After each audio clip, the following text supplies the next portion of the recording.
What's up, YouTube? Here we have everything that's going to be needed for our budget CPU water cooling system. Everything that you see here came in at $32 with the exception of the water block. So you're looking at $5 for the 5 gallons of distilled water, another $5 for 10 feet of vinyl tubing. This is 1/2-inch tubing that I bought from Home Depot. The bucket and lid were another $4. Our water additive came in at $10. This is a popular product for racers, who want to get the most out of their cooling system.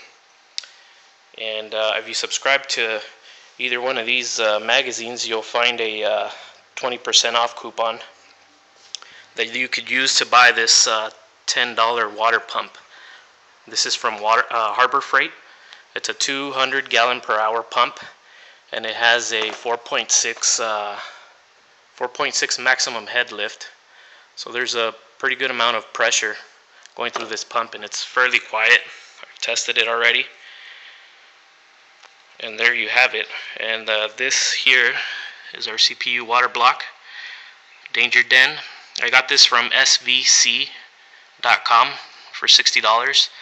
So taking that price into consideration, we're looking at a total cost of $92 before taxes. And there's no radiators, no fans, so the system is pretty much completely silent.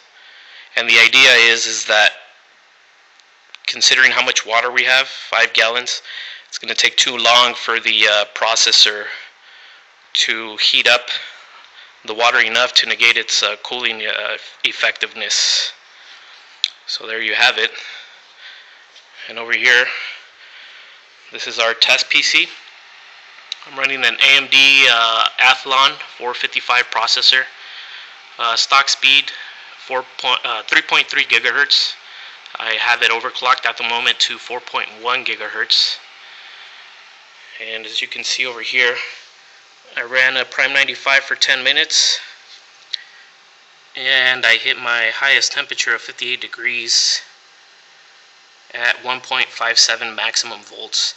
So this CPU cooler does a pretty good job of cooling it, but with 800 megahertz and with the kind of voltage I'm pushing, it's definitely too hot, and I can't try to overclock any further because of the heat issue.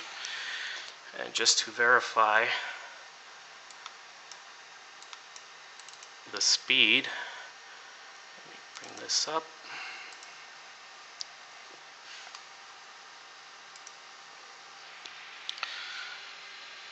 So there you have it. Let's see if I could get it to focus here. 4125 megahertz. I don't know if you can see that too well. Let me bring it up on this side. So 4.13 Athlon triple core processor. At that speed, we got a Windows Experience Index of 7.2. Not bad for a $60 processor. And another thing to take note of, I'm running a I'm running the CPU cooler that came with my 1090T processor. This here is a stock cooler, which does its job, but once you start overclocking, obviously it doesn't hold up as well.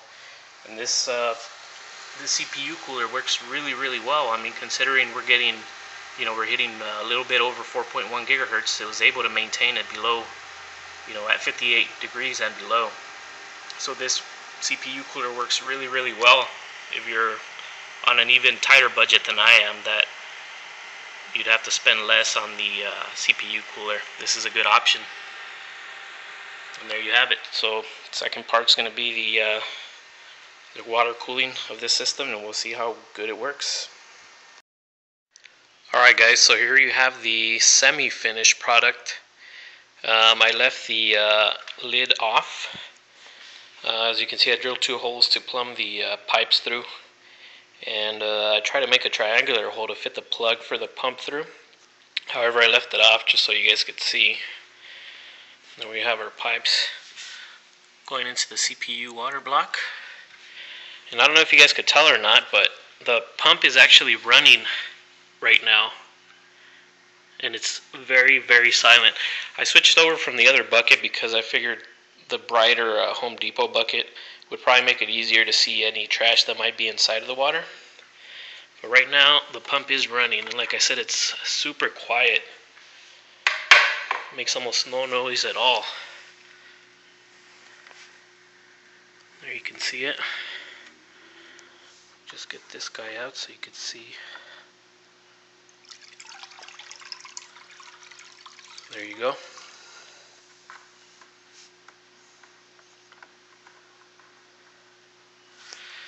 So at the moment, inside here, 71 degrees. Now this water's been sitting here all day. And the surface temperature of the water, 63 degrees. So that's a pretty good temperature. So let me go ahead and turn this guy on. See what kind of temperatures we're getting inside. And another plus to this pump, hardly uses any power at all. Only 9 watts for that 200 gallon per hour pump. Not bad. So let's go ahead and turn this guy on.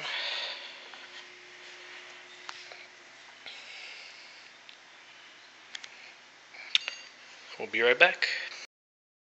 Alright, so we got the computer turned back on. It's a little noticeably louder because of the fans and the power supply. And at idle, currently running at 12 degrees Celsius.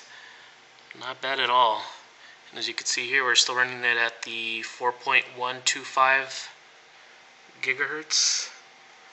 I can't get this thing to zoom, I'm sorry about that. With the 1.54 volts. And I was able to run Prime 95 last night, and this thing hit a maximum 46 degrees after a 3-hour Prime 95 test. It got late, so I decided to stop it there. So that's still 13 degrees cooler than what we had with the old CPU cooler running at 100%. So 13 degrees is not bad. And the water was actually noticeably warmer in the bucket as well. It went from a starting point of 64.2 degrees Fahrenheit, and after the 3 hours, well, more like 3 hours 15 minutes, we ended up at 87 degrees Fahrenheit. So the water got noticeably warmer after running this thing for over 3 hours, but it still was able to run 13 degrees cooler from what we had before. And let's get a Prime 95 started here just to see what it does. So you can see starting point 13 degrees. So almost immediately it shot up to 29, 30.